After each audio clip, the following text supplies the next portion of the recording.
Hi, everyone. This is the ToRAISE Questions Doula podcast, and this is Thérèse and Sarah, Executive Director of ToLabor. So it's a time of busyness in so many of our lives, and we're not able to podcast right at this moment. So we thought we'd like to suggest to you to go back and listen to episode 10, which is the doula self-care episode that we did a long time ago.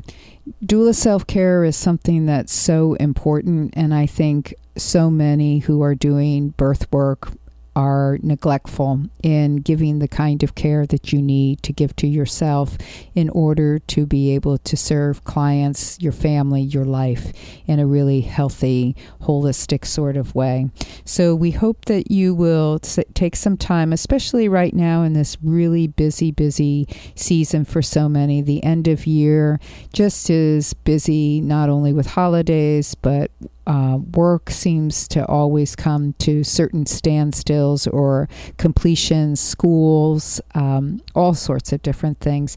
To spend some time listening to this episode to make sure that you are aware of what you can do to take care of yourself in this line of work. Because if you want to continue to do this work for a long time, you really need to be self-aware and give to yourself what you are giving to others. So I look forward to being with you again live or recorded in the near future. Take care, everyone.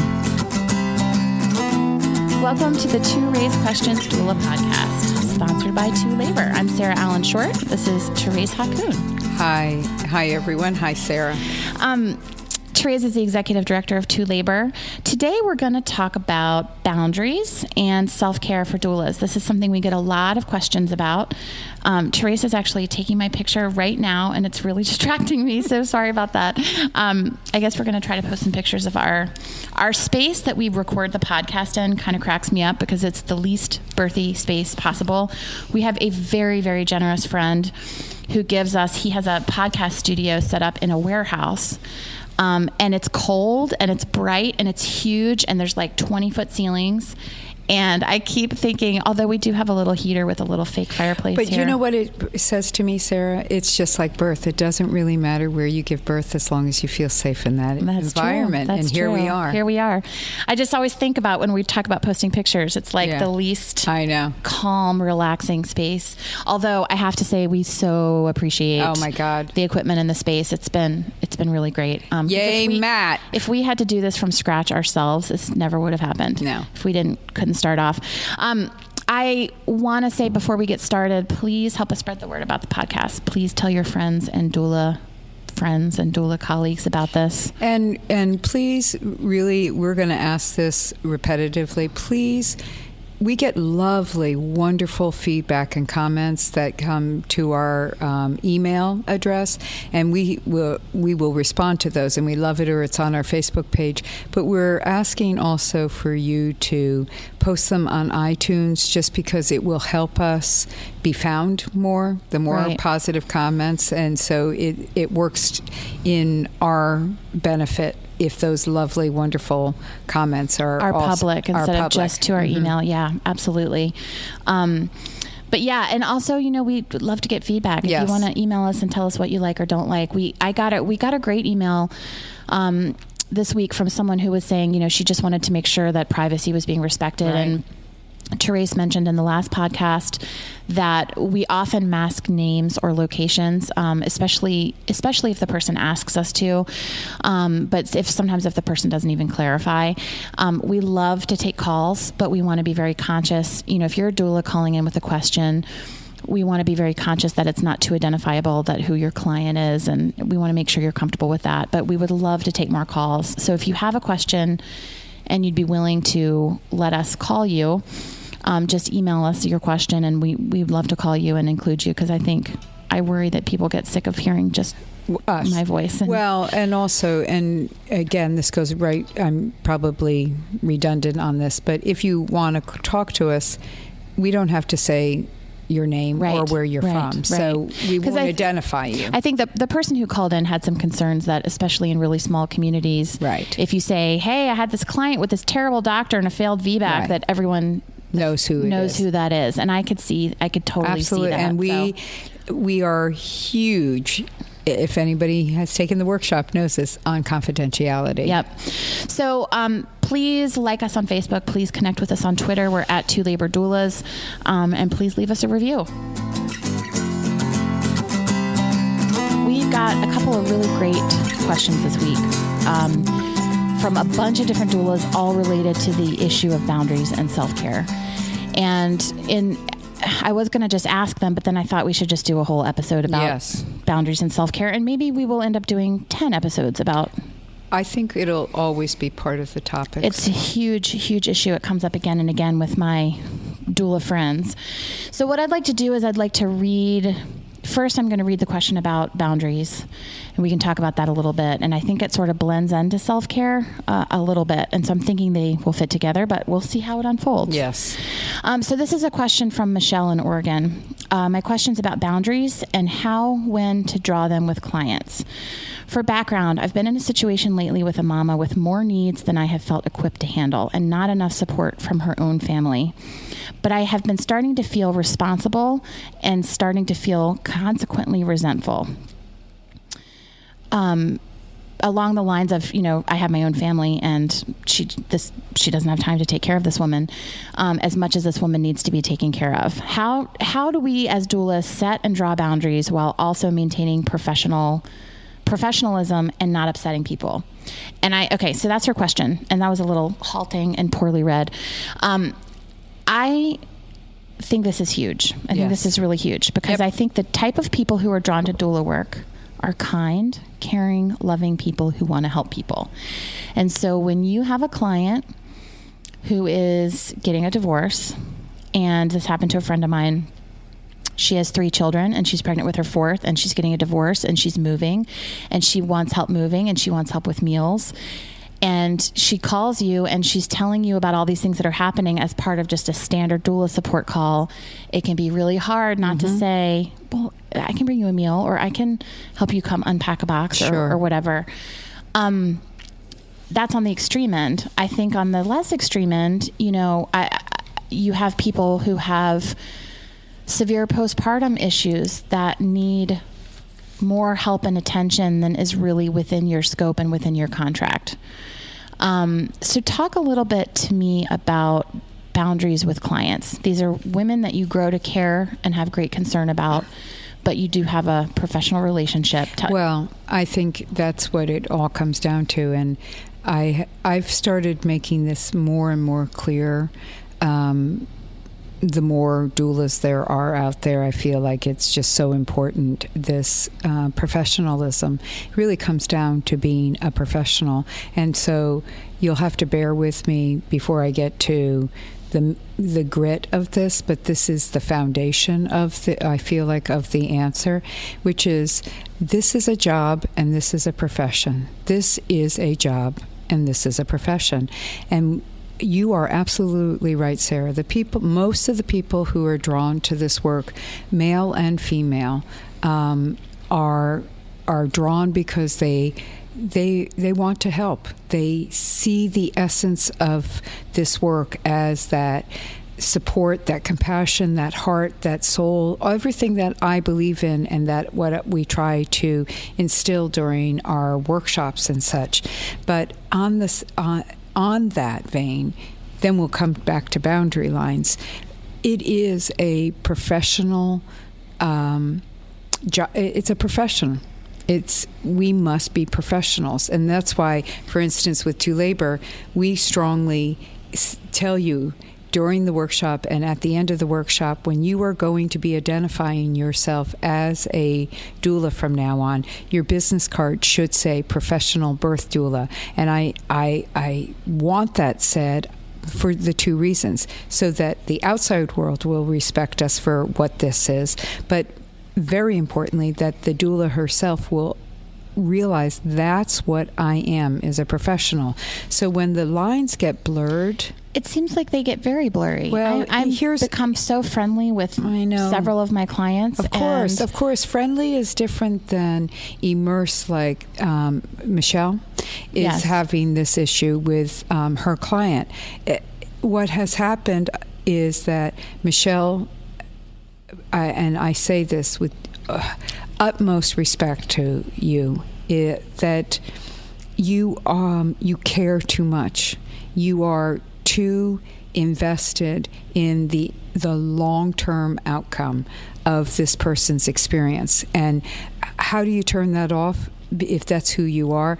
Well, that's not for me to figure out, because I don't live with you. I don't know your ins and outs, but it is something that you need to examine in yourself. What is the issue around that boundary line? Why are you at a place where you now feel resentment? I mean, those are triggers. I mean, those are wake up. That's pay attention. I feel resentful. You're sucking the energy out of me. You're taking time away from me. So I'm kind of going off there. Well, here, wait a minute. I feel like to answer your question, which goes with her question, is, so we offer support.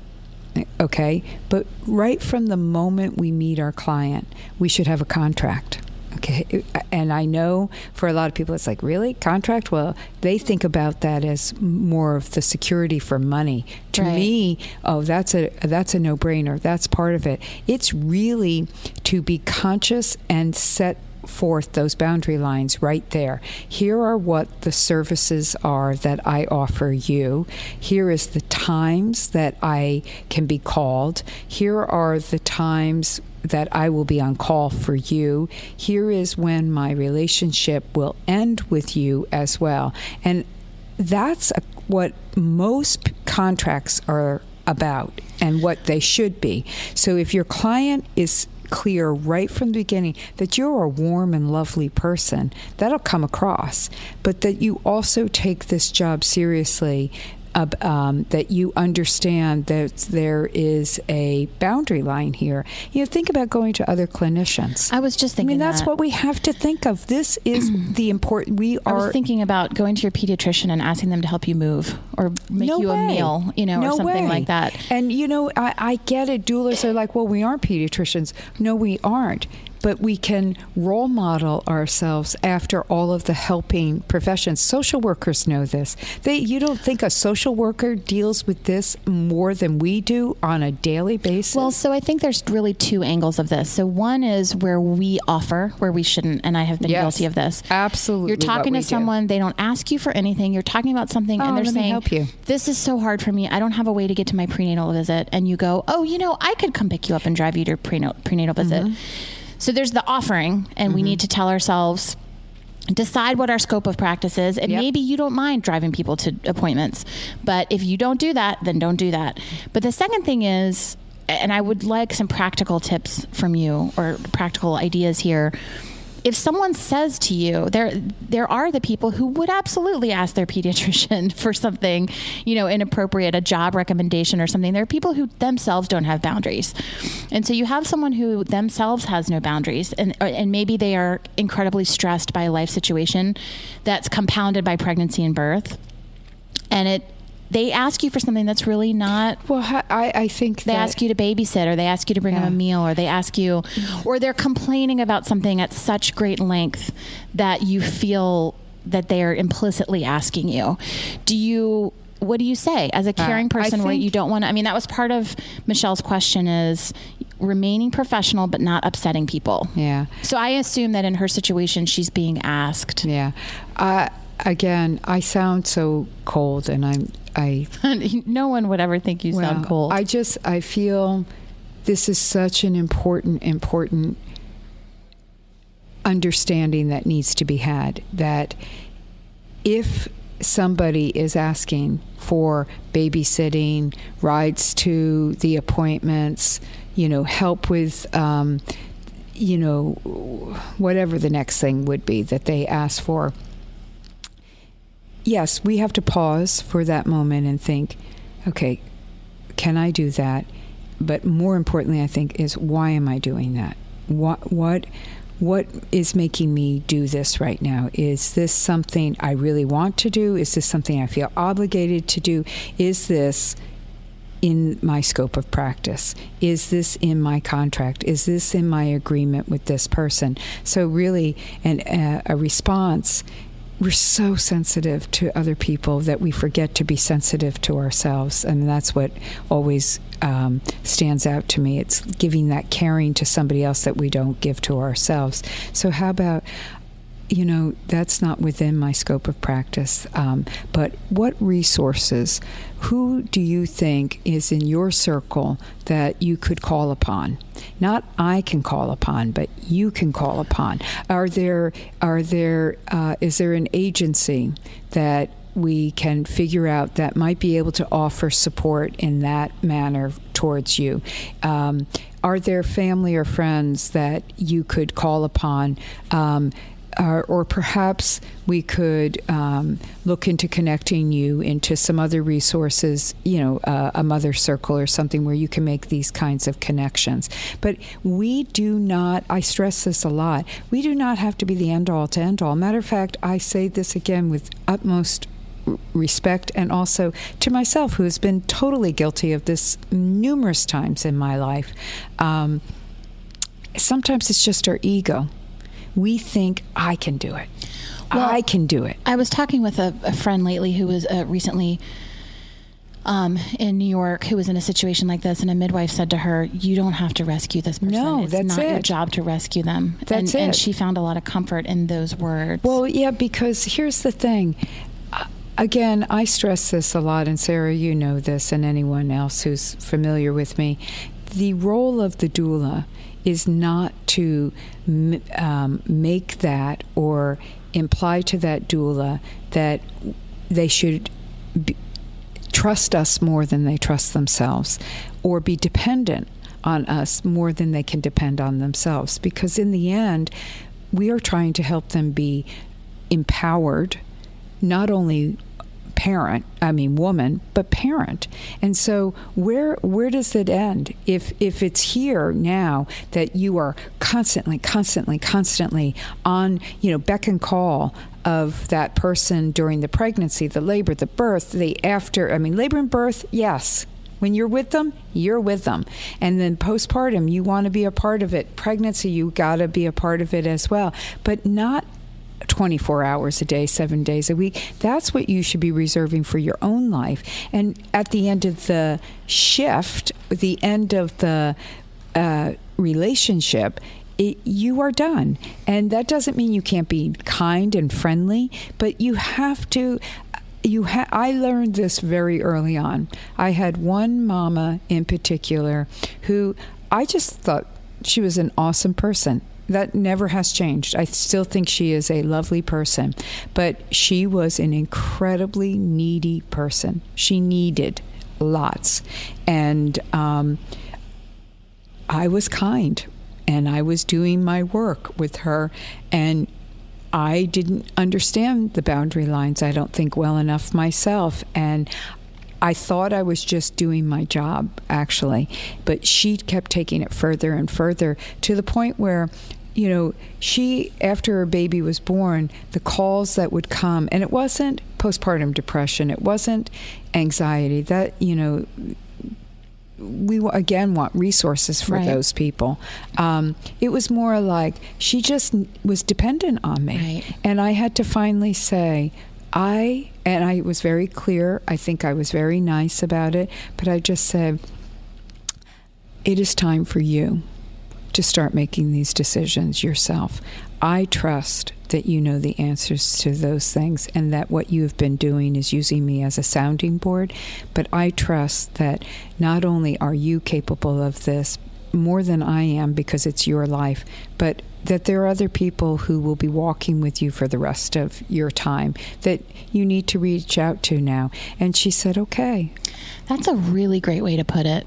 I imagine every doula who's had more than 10 or 15 clients has had at least one situation where it was a little blurry. Yeah. And often it's blurry by choice, because again, you become really friendly with someone, But often it's not blurry by choice. Yeah. And I'm someone I'm very sensitive to any sense of entitlement or any sense of martyrdom or victimhood, and that doesn't tend to tweak me. But for me, where my issue comes is if there's some event that happens that I feel like is not part, somebody's parent dies, or somebody's going through a divorce, or somebody has a house fire, or something major happens, and I just feel like the human side of me wants to step in and help. And I think, okay, if I was a dentist or a pediatrician, I would not, and my client's house burned down, maybe I would. Maybe I would in a situation like that. But it does quickly get out of control. Well, it does. And I think, again, this isn't black and white more than anything else is black and white. I mean, I want to be careful. Like black and white. I know. I want to be careful with that, because we are going to reach out. We are going to give that support. A house burns down in the middle of her pregnancy. Of course, you're going to say, are there things I can do to help you gather resources, though? How about that? Instead of, what can I do to make this all better for you? Because we aren't I like what that midwife said to your friend. What I had to learn, that I probably have quoted other times, is that the phrase that got me so to my knees was, what if I can't save the world? Oh. And then the response, though, the next line is, but what if just being present for one person? And so, yes, I can be present, but it doesn't mean I have to fix it. It doesn't mean that I have to make it all better. Matter of fact, there are takers out there in the world, and there are givers in the world. And then there is the balance in between. It's the balance in between that you want to be. And so for Michelle, I just feel like this is, I say this again, I would not be surprised if this is something you've kind of grappled with in other relationships, and that maybe this is the one that's really saying to you, pay attention. What am I doing to create this? Because this is where I don't know if you have a family. I think you mentioned that if you have a family, they should be your priority. Your job is your job.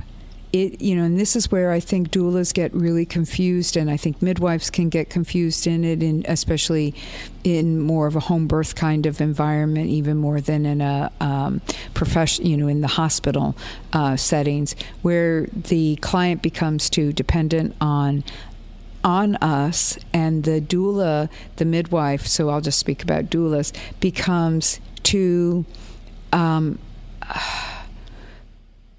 they just allow that. And I say this again, we become enamored with the specialness of our role. We're so special. Oh, and absolutely. We are special. Absolutely. It is a special calling. But it is a job, and people have to learn. Oh my God! And I've been the recipient of the utmost care and the utmost giving from people, and I am so grateful for when that has occurred. But I will tell you, it's never been specifically 100% from a care provider, including the midwives I had. It's been by them supporting me to find the support around me. Well, it's funny, getting back to something you said about ego. I have said this before in this podcast. I always tell clients, I don't care if you remember me as part of your birth story. I'm here to support you and have the birth. I want you to remember your partner, all that stuff. But oh man, do I love it when they email me on their baby's birthday and they go, oh, I've been remembering the last 3 days leading up to my labor, and you were such an essential part of that. And I can say it 1,000 times till I'm blue in the face that I don't care if you remember me. But of course I love it. Of course. And of course I love it. You'd like to feel like a hero. I also want to share a personal story. It could have been a cautionary tale. It really wasn't that bad, but it's just, I sort of look back on this now and think, what was I doing? And I'm okay sharing the details of this because this couple is absolutely lovely, and it all turned out fine, and they wouldn't mind.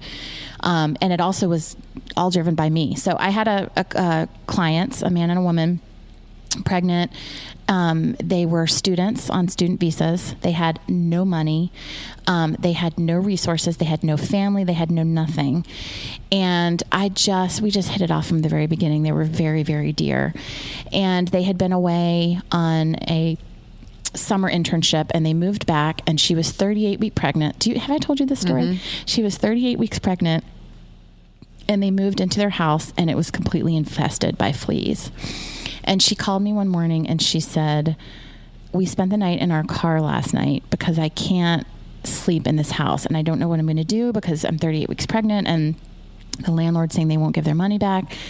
And I invited her to come stay at my house. And I remember one of my doula friends, Gina, was like, yeah, I'll see you in December when they're still living with you. And I remember talking to Adam about it.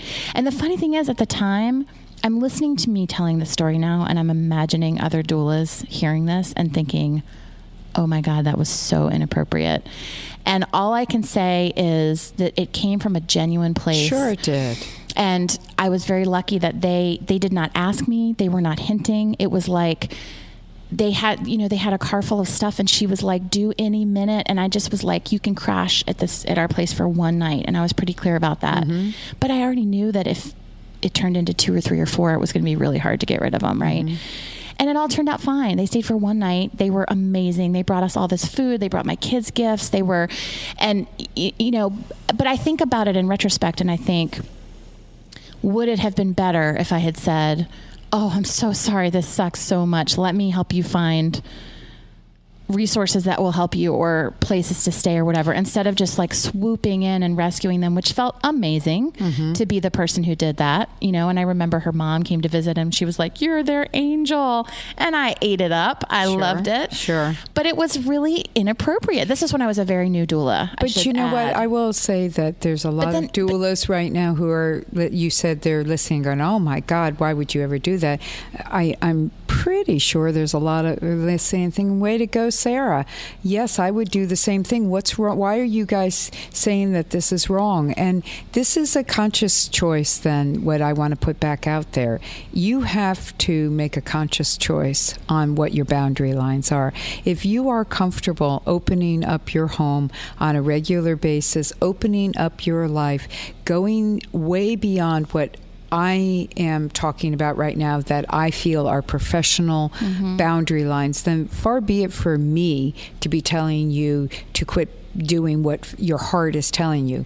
That said, what I will always say is so many things. One is step back. Before you open your mouth, or after you have and you've put yourself into this circumstances,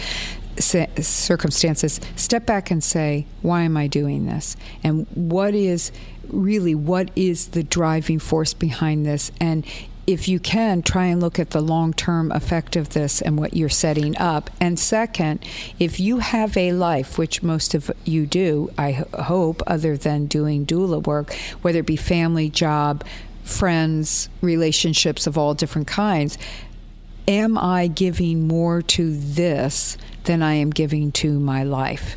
And if you're not showing up in your own life enough, then I really want you to consider that you've crossed over your boundary lines, even if you don't imagine those are boundary lines. Oh, but it's so much easier to show up in someone else's life and swoop in and swoop out than to be present. I say that tongue in cheek. Of course you do, but how are we going to be good role models then? Right. And so when I shared, and I am not bragging on myself, I think you relate to this as well, Sarah. I said I was given that kind of care as well, and that support and that help, and will continue to know that that's going to be part of my life, in the present moment for and so forth. But what I learned also was how not to take advantage of those people, how to recognize that they were just showing up for that moment, but not to take advantage of them. But you're not a person who would tend to take. You have more trouble asking for help. I feel like there are certain personalities that are more likely to take advantage. But what we have to remember is we can give, but we have to receive as well. So if you are only a giver, then that's perhaps why the person who is the taker has found you. And how did they find you? I mean, that's what I wonder is, how did they find you?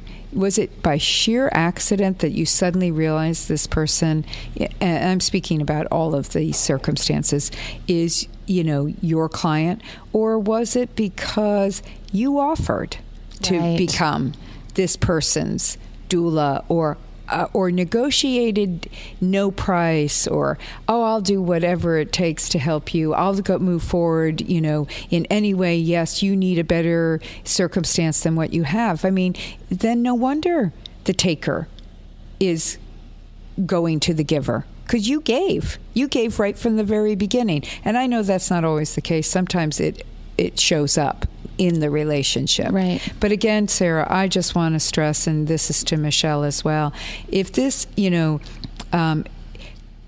hear these, you've heard this before, pay attention, that we get these calls, we get these messages to ourselves that we should pay attention to. I would like to say, as gently as I possibly can, pay attention to this and look back and think, is this the first time? But even if it isn't, it is the first time that this has happened to you, you're finding yourself in this circumstance. Pay attention how it really is making you feel, and don't discount it, and don't think you're a lesser person. I shouldn't feel this way, or, it'll be different with the next person. No, create that professional boundary lines, because this is about self-care. This is about taking care of yourself, because you will burn out and you will not really be giving, this will sound like a contradiction to many, you will not be authentic.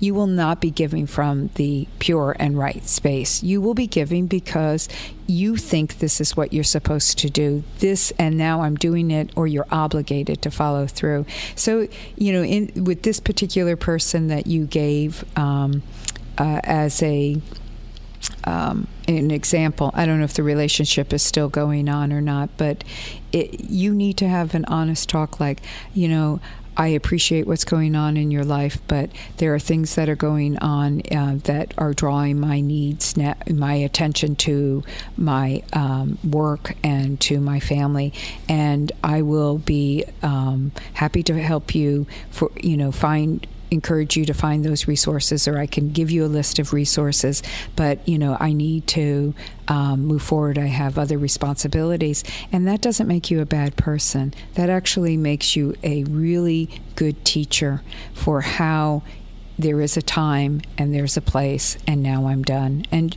she will embrace it, and she will move forward, because she will either go, okay, I am strong enough to do this, or she'll find another giver. Right. Right. So don't be afraid that she's suddenly going to fall apart, because also what I know about people is they really have more power and strength than they're given credit. Do you have to worry about the timing at all? Because, so a frequent doula engagement would be, you're at the birth, you do one postpartum, and then you're done. And I think what happens is that conversation you just gave, I loved, and I really love when you give really practical advice and words. But I'm imagining, take someone who had a traumatic birth and is having postpartum, and 6 days after their baby's born, they're calling you 500 times a day, and you're like, you're ready to do this on your own. And not 6 days if they've had a traumatic birth. But I guess that's what I'm asking, is if they're way, how do you protect your boundaries when they're still so vulnerable that you feel afraid to say, I have other responsibilities. I want to help you find help, but I have to move my attention to other things now. But see, also if and I get it, Sarah. It's not, again, I can't give a concrete answer. I can give ideas and suggestions. Right. You can, if you have a contract right from the beginning that says, your relationship ends at the postpartum visit, or the second week or the third week postpartum, or whenever you have chosen to do it, then at least there's some, hopefully, semblance of memory about that. But I get it. If she's in trauma, if she's calling because life is just thinks she is. Yeah. Well, and to her it is. Right. Then I get it. But here again, it's the choice of how we receive that, which is saying, part of my responsibility to you is to help you find some resources before I exit our relationship. And so let's brainstorm together who is able to pick up some of this for you, and who might we look, where are the other resources that we are not aware of. I mean, I'm kind of fumbling here right now. Right. But if you get my gist, is reiterating, saying, my responsibilities are coming to an end. You're not going to leave somebody like, well, sorry, my job is done. Right. I mean, if they're in the, if they're in a crisis, you're not going to just go, okay, I'm out of here. But it's helping them, it's helping you to know your resources in your community. So one thing I say at every workshop, I hope, is from this day forward, you should be, this day forward meaning being at a workshop, you should be starting to gather resource information, have a file of all the people that you would recommend. So, and that's housing, through counselors, through complementary modalities, psychiatrists, social workers, support groups, whatever the case might be. So then you have, say, let's go over this list together. And here's your job. And then here's what you need to do. And, this person may be having issues with their partner. Somebody may be having issues with the partner. But I hope you've had a relationship with the partner as well. Right. So it's also speaking to the partner and saying, this is where we're at right now. And my job is to start to step away because I have, that was part of my agreement with you. And I have other responsibilities. So I need to put some of this in your lap now, in your hands, and not lap. That would be inappropriate. It's in your hands. What are you guys going to do together? I wish it were as simple as I'm trying to make it sound. No, I know it's not, and I appreciate the advice. It's good to hear the words. I think I have a natural resistance to them, which is my, I think, well, how am I actually going to say this to someone who's hurting? And that's how I end up getting kindly in 3 months, firmly. 6 months, 9 months. Yeah, but when we enabling. touch somebody, we do it gently but firmly sometimes. Right. So we can use our words in that same way. We can be gentle but firm. And one of the biggest hazards we all have is using too many words. I mean, it's one of our greatest hindrance is using too. Yeah, Not listen us, to me talking. I talk know. about this for an hour every week. But it is. We don't have to say much. Right. It's, I'm not available. We don't have to explain why we're not available. Right. And one other thing keeps trickling in my brain, so I have to say it. The person who is calling repetitively has no boundary lines, like you said, themselves. They're not getting it. But you can have boundary lines. You can set up a time calling period also. And I'm available during these hours. And the other thing I've recommended, so I'll recommend it again, I think this is a huge issue. I don't believe in texting to our clients. So somebody can text you, but if you don't establish a relationship of texting, they're not going to be texting you, okay? So they have to verbally be able to reach you. I think that a doula, so many doulas nowadays only have a cell phone. They don't have a home phone or any other thing. So my recommendation, therefore, you are always got your phone and you can see when that person is calling you at all hours and days of the, all the time. Invest in a separate phone for your business because, did I say this? This is a job. This is a profession. Yeah, you may have mentioned that once or twice. Have a separate phone. Get add a line to your original phone contract or get a track phone.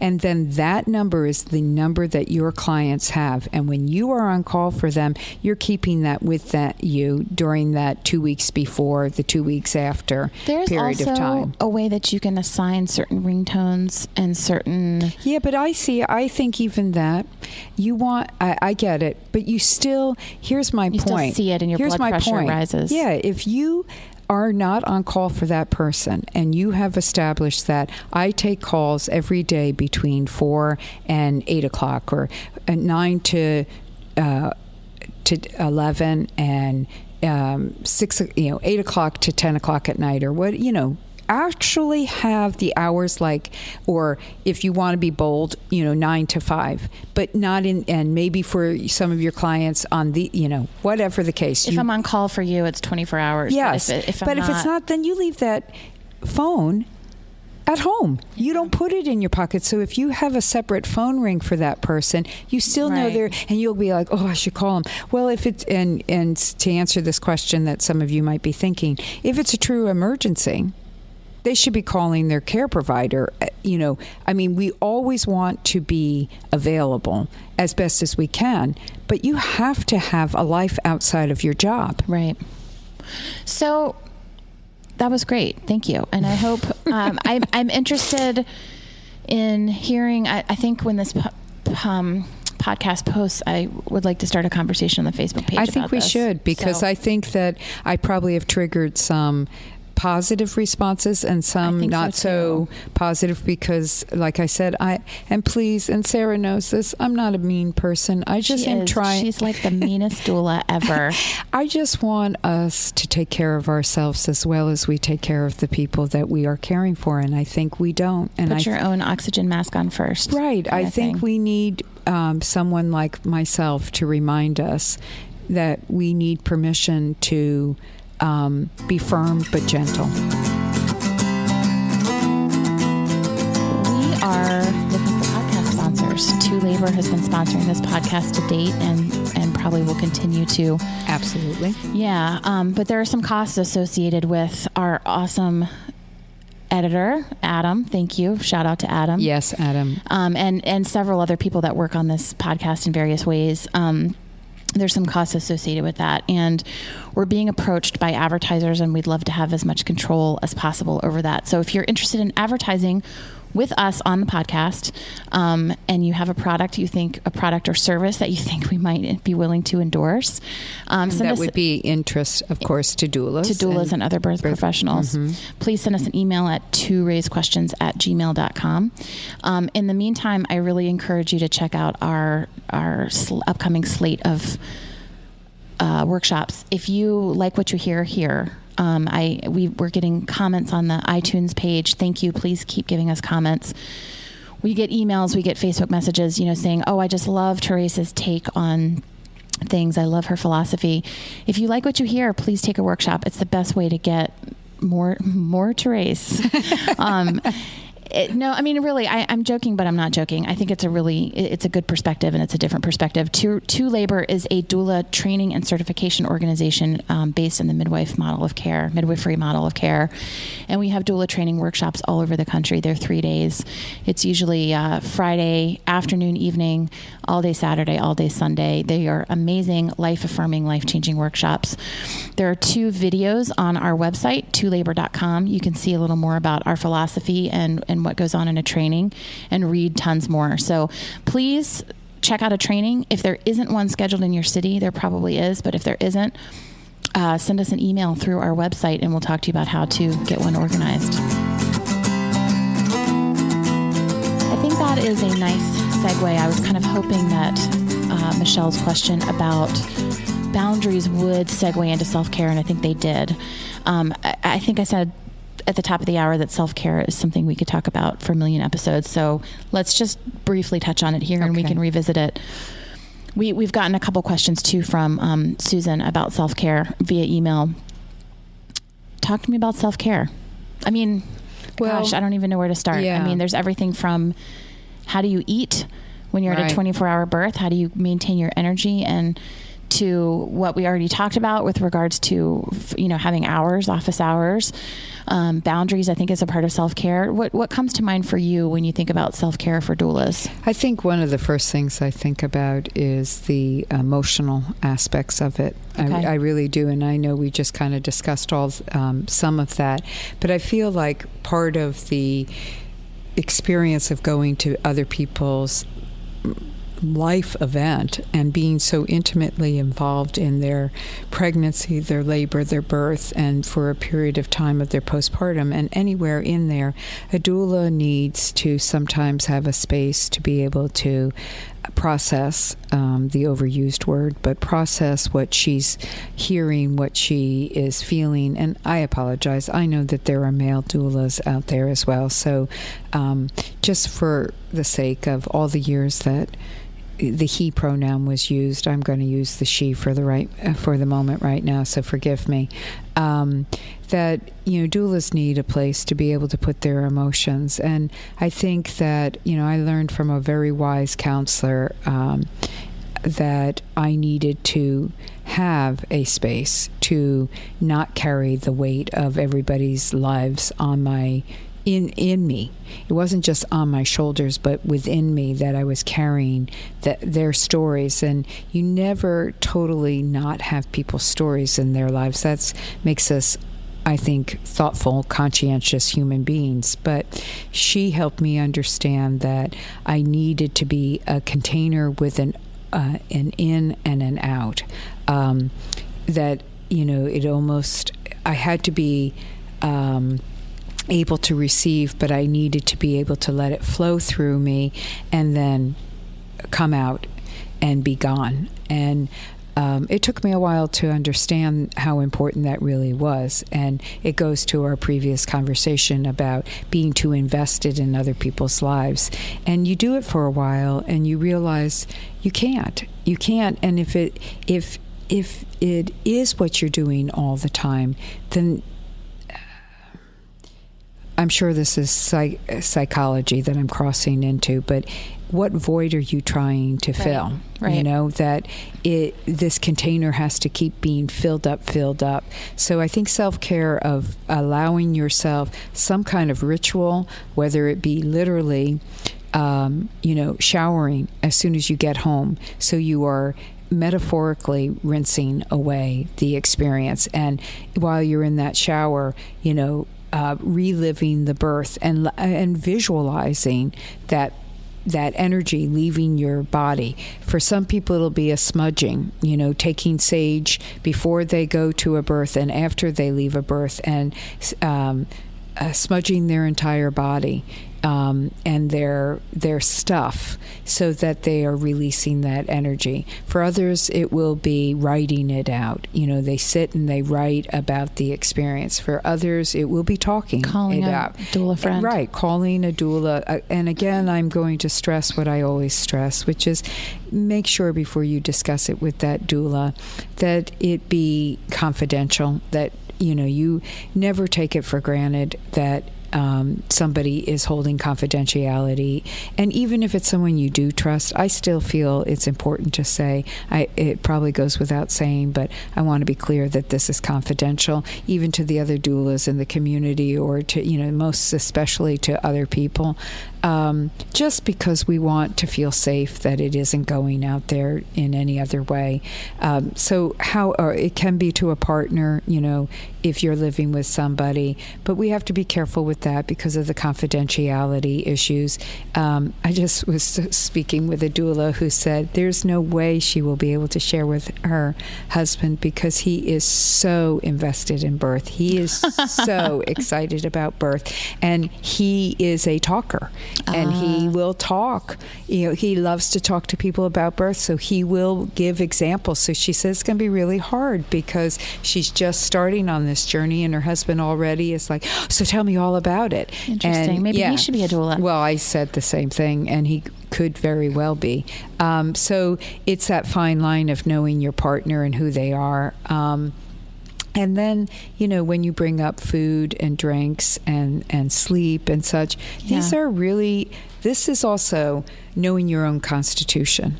I mean, I happen to be somebody who could go without sleep for extended beyond. I mean, I hear people go, I just couldn't make it through that birth. And I think, really?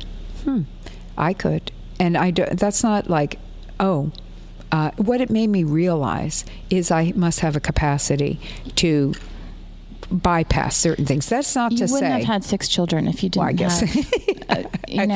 Seriously. Well, that's true. Sleep deprivation. I am someone who does not do well without sleep. And let me just clarify. I'm not recommending sleep deprivation, right. but I also... No, it affects people very differently. Sure. And it's not that I didn't get exhausted and tired at very long births. I had a way of bypassing or closing my eyes for short periods of time and being able to play the game that I'm asleep. People have different skills and strengths and tolerances for everything. That's why I'm saying know your own constitution.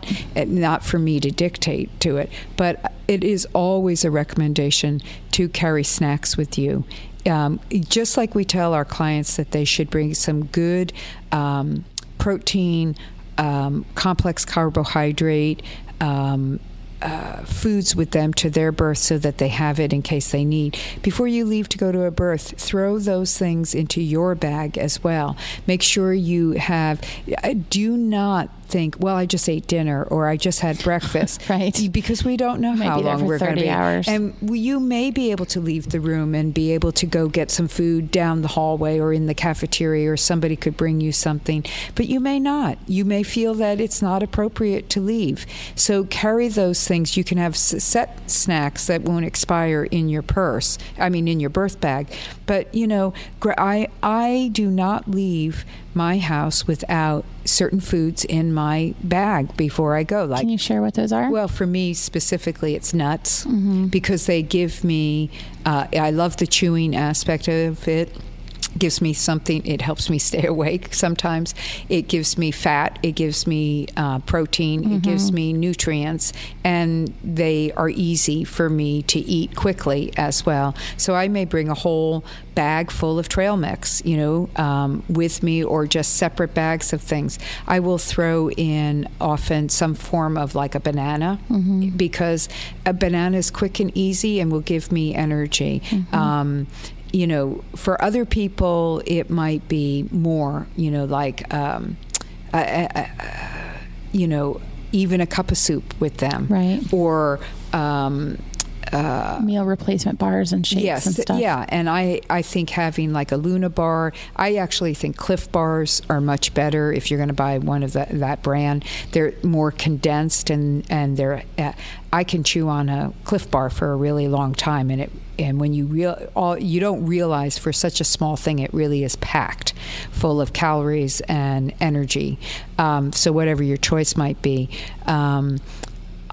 Things to avoid? Oh, high sugar. High sugar.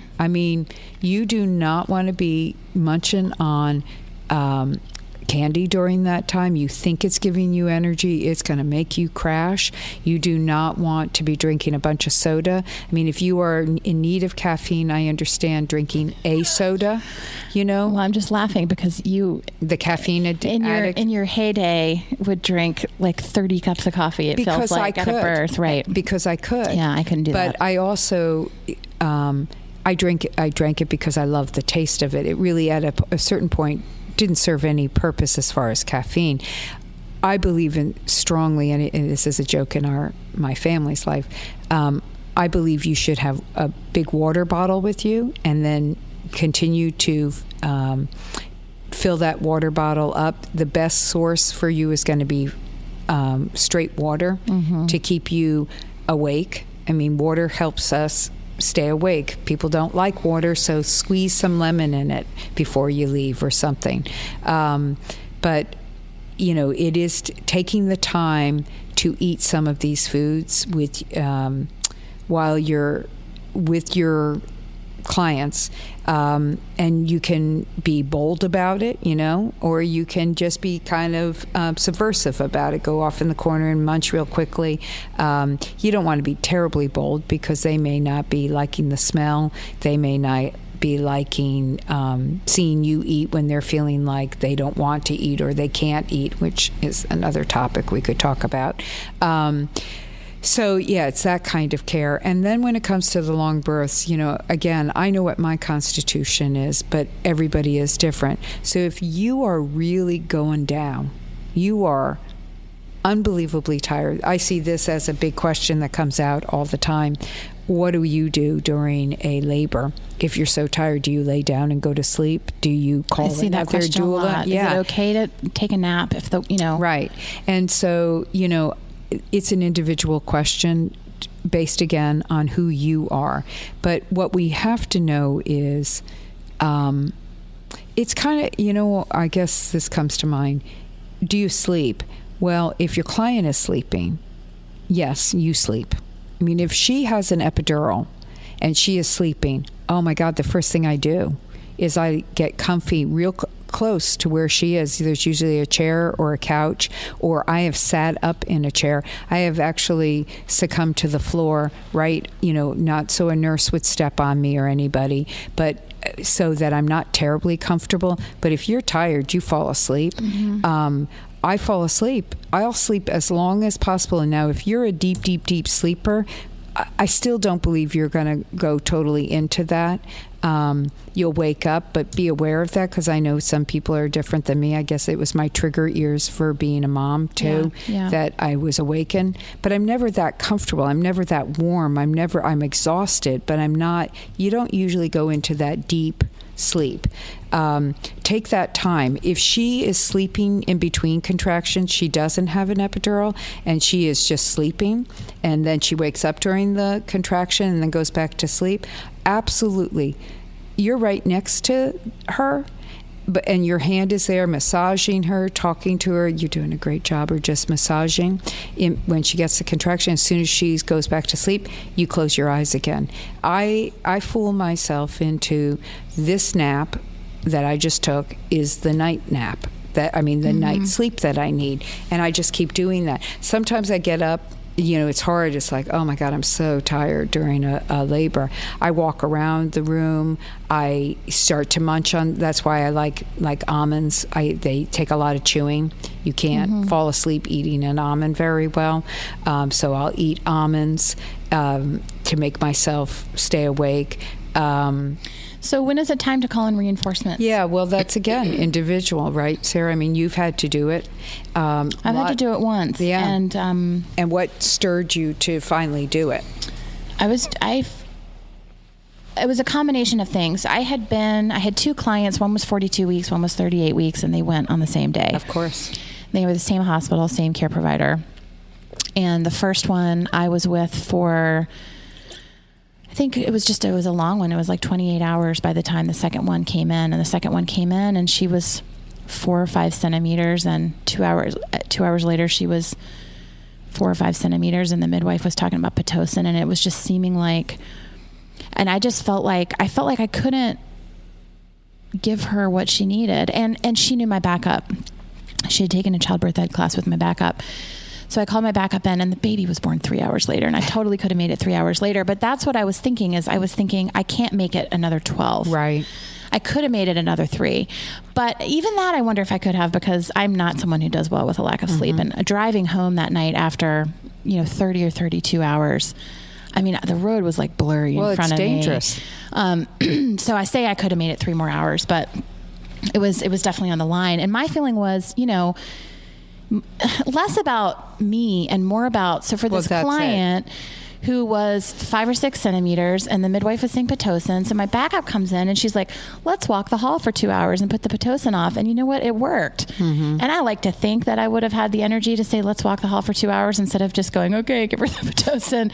I like to think that I would have done that, but I just feel like she came in with new energy. My backup came in with new energy, and the woman had a beautiful And was natural your birth. Client okay about the transition? But I was so nervous about it. I felt awful. She really was okay with it, and it really helped that she knew her. And it helped that I felt good that I was able to be there for part of her labor.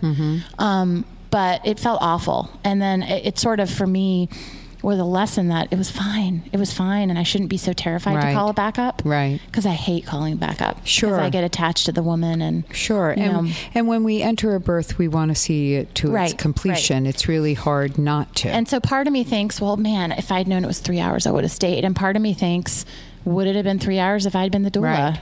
Right. I mean, honestly. Right. Maybe my backup was awesome, and she she came in totally fresh at 3:30 in the morning. Well, this is something, again, it goes back to backup, but it also goes to communication with our clients.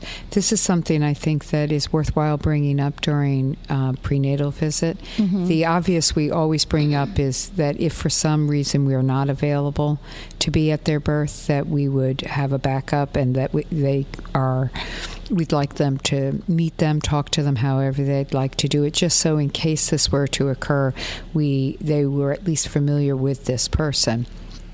And then, of course, permission that you share that information with that client, with that doula as well.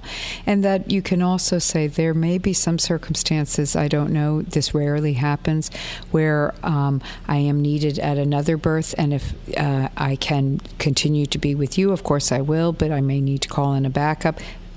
Probably you would call the backup to the other birth. Birth. I know that can get weird with certain circumstances. Yeah. That's why I bring it up. There are certain circumstances where you know that the client who just went into labor the relationship is really been established, and you know that this person, the ins and outs, and that this person that you're going to be potentially leaving is going to do fine with whoever comes in. So I'm not saying you should leave the person that you're with to go to the person who's new, but that's that fine line. You may also say, honestly, births can take an inordinate amount of time. We never know. They can be short, they can be incredibly long.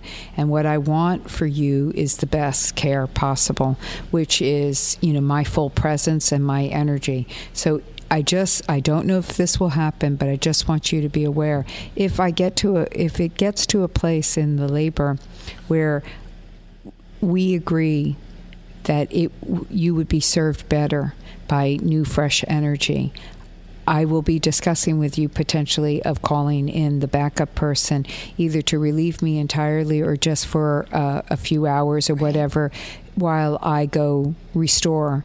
But I want the best for you. I want you, it would be a discussion, and I, of course, would not leave. I mean, I've heard this from a doula who said to her client, "Would you be okay if I left?" And the client said no.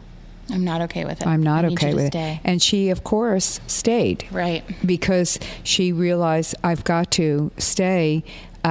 I can send, I will, and she negotiated, though. She said, I just need to rest a little bit so that I don't want to leave you, but I need to rest. And they were totally okay with that, but they didn't want somebody else. So it's communication.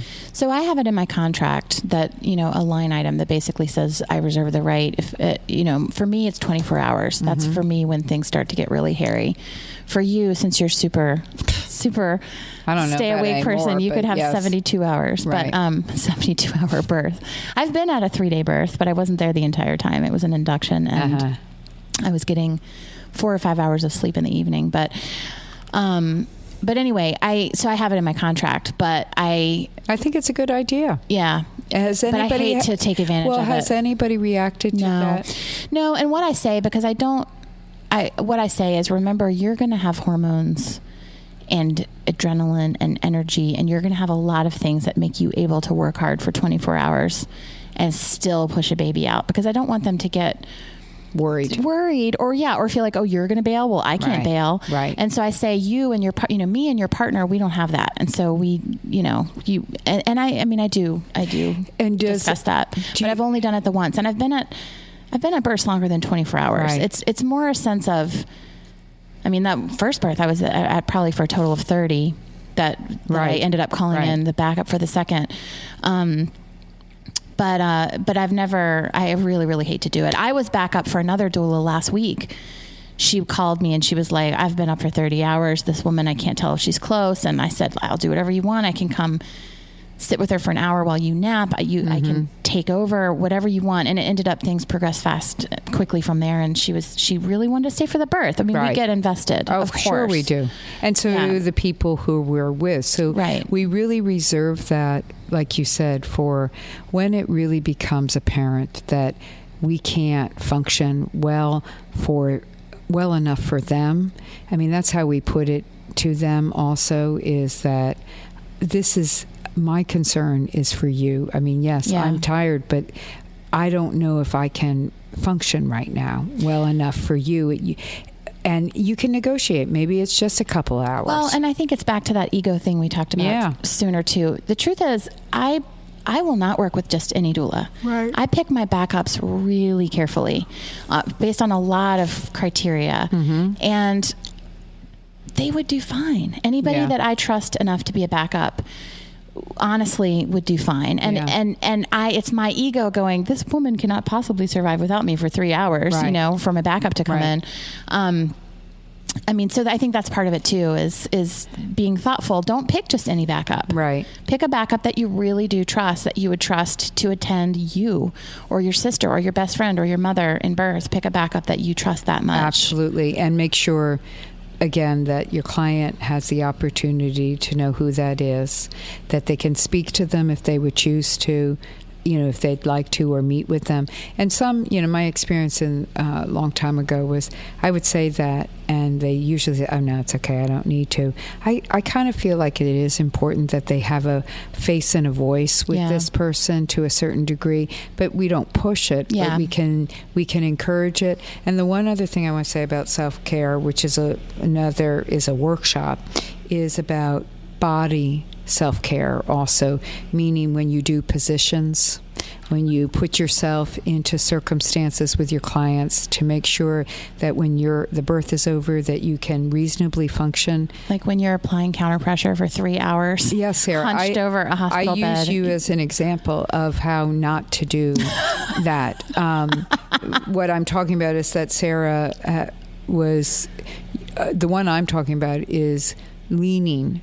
A woman wanted to lean on you, and you were leaning. She was leaning on your back. She wanted me to. Yes. And then you even said, "Well, can your partner do this?" And she was like, "No, I want you." Yeah. And so your back was in such bad shape after that. Yeah. And the funny thing is, she's a good friend of mine. She may be listening. She tells everybody what an awesome doula I was, and that she leaned on my back. And I'm like, stop telling people I did that for you. Yeah. I'm not doing that again. Yes. Well, my concern for any doula is we also have to say, no, I really need your husband to do this right now, or I need your partner to do this, or no, it's your partner's turn, right. Or no, I don't want to take away from them. They're going to do it great. And you get the partner to switch up, or you just honestly say, I kind of need to take break for her. And, we hesitate to say that because she can't take a break from it. Right. But she does get a break in between contractions as well. I've been surprised at how many women worry about that. No. Want me instead of their husband during certain parts. And I finally had someone explain it to me. She did not want her husband anywhere near her during transition. And he really wanted to be involved, and she had said she wanted him to be involved. And we talked about it later. And she said, I was so out of control, and I'm paying you to deal with my crazy self. And she was with it enough. That's good. She was in transition, but she was with it enough to think, I don't want him to throw his back out. It was kind of funny because she was like, I don't want him to throw his back out. I don't want to bite him. It's okay if I bite you. Yeah. It's okay if you throw your back out. You know why? Because you were doing your job. She saw you as that's your job. And right. So way to go, Sarah. She saw you as what you were supposed to be, the professional doula there. Well, right. But also, I didn't want her to think it was okay to bite me. No, of course not. But we do have to. I've been surprised at how many women, like, you think they're going to want their partner, their rock. But you know what? We also need to encourage them we do. to use them as that and not ourselves all the time, because that is what we want them to go home with their partner to raise this child together. So we can't be the only person that they're leaning on, literally and figuratively. Right. So, body position, like when I show the double hip squeeze at the workshops, one of the things I 99% of the time have to correct, even though I've demonstrated it in a position. I don't always say, this is the position you should be in to do this position, because I want to see, will people copy what I did, or will they do it? Anyway, the woman will be on hands and knees, and then they lean over instead of doing that. Yeah, instead of coming down on their knee with one leg up, and then switching. So they're applying pressure. I can do the double hip squeeze for really long periods of time because it doesn't affect my back in any way, because I'm never leaning over those people. And if I did, it's for 1 or 2 contractions and that's it. Right. But even that, I'm worried I could pull out my back with that 1 or 2 contraction. Yep. So it's helping yourself remember also what your weaknesses and strengths are. Your body, you can't put yourself in positions that are going to make the knees that you already have issues with worse. So this is where the partner does those positions with the woman who should be doing them anyway with her.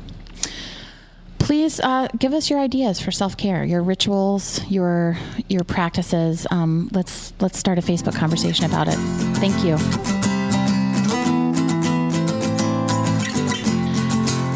And that's going to wrap us up for today. Okay. Well, thank you, everyone. We really enjoy this very much, and we hope you'll listen to us next week as well. Yes, and I just want to throw in, please email us questions at ToRAISEQuestions@gmail.com. You can put them on Facebook. Our Facebook page is To Labor.